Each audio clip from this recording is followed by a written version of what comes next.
गोसोआव जा गोजोननाय मोन्दों आरोना जोंहा बाबाबो गैला न'खराव ओमफ्राय दा आबौ दङ ओमफ्राय गुमै आंखौ हेल्प होयोना फरायनायाव ओमफ्राय दा जों बे सारा आंनो जेनाखि सेक हरदोंना आं बेखौ जा गोजोननाय मोन्दों गोसो सिंनिफ्राय आङो आंनि जिउयै गोसोयै सारखौ जोबोद साबायखर बावहरनाय जाबाय। बेखौ आं दा एगजामाव जोंना एगजाम जागासिनो ना ओमफ्राय आं बेखौ फिउआव मोजाङै मोजां पास जाबा बेखौ आं बिए फरायनायाव बाहायगोन आरोना। आङो नोंथांमोननिसिम खौरांगिरि नोंथांमोननिसिम आङो गोसो गोरबोनि आङो साबायखर जासिबाय।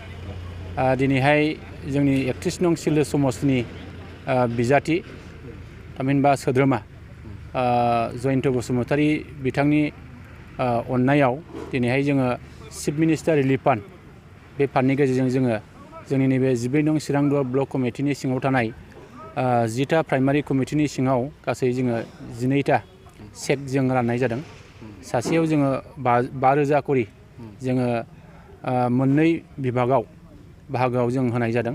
मोनसेया जाबाय सोलोंथाइ बिथिङाव जाय फरायसाफ्रा दिनै हाई सेकेन्डारि पास जानानै बिए पास जानानै एमए पास जानानै दिनै फरायगासिनो दङ दा बे बिथांमोननो स्कलारशिप हिसाबै होनाय जादों।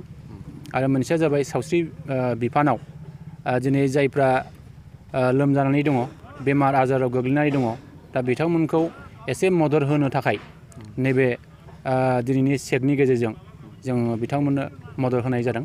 जों आसा खालामनो हायो जे नैबे जिखिनि दिनैहाय एसे चेक मोनबाय बा अनसुंथाइ मोनबाय दा बेनि गेजेरजों एसेब्लाबो जोंनि फरायसाफ्रा गाव गावनि गोनांथि जानाय मुवाफोरखौ निस्सय सोरजिनानै लानो हागोन।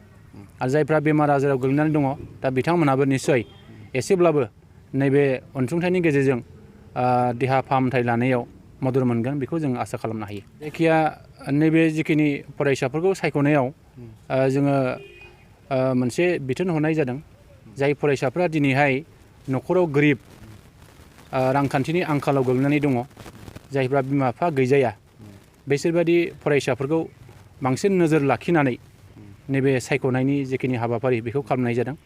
आरो जायफ्रा दिनै लोमजा साजा जानानै दङ जायफ्रा दिनै एसे एनै डक्टरनाव नायजानो हानाय बेबायदि मानसिफोरखौ सायख'वा लाबानो जायफ्रा न'खरनि रांखान्थिनि आंखाल रांखान्थियाव जुरुला जानाय सुबुंफोरखौ जोङो नैबे सायख'नायनि जिखिनि सिन्था बेखौ खालामनाय जादों।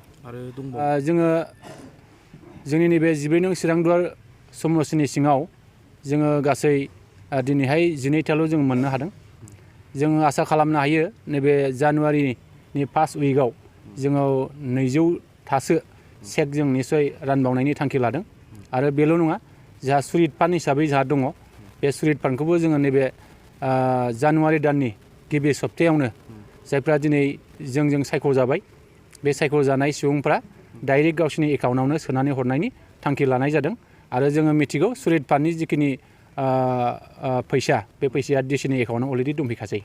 बेखौसो माने आंनि माने जाखिनि दा आं फरायनायाव फाइनान्सियेलि एसे प्रब्लेम जादोंमोन नालाय बे सारमोना आंनि थाखाय जथेस्थ' माने हेल्प जागोन होननानै सानो आं बे बुस्थुखौ माने दा आं बेखौ आंनि लेखा बायनायनि थाखाय बाहायनो सानदोंमोन आं बेखौ ओमफ्राय दा माने आं लेखा गांसेनि थाखाय बाहायजोबनो हायाबाबो जोंना लेखायाबो एसे दाम नालाय ओमफ्राय आं बेखौ दा जाखिनि हायो गांफा गांनैबाबो आं बायनानै लानोसै आंनि थाखाय दा बेखौ आं सेटिसफाइड जाबाय होननानै सानबाय आरो आं बेहाय 7-8जनसो मोनदों टटेल 12 जन होननाय खोनादोंमोन ओमफ्राय दा जाखिनि जों दा माने प्रेजेन्ट जानो हादों बिसोरो मोनबाय आरो जाखिनि मोननांगौ।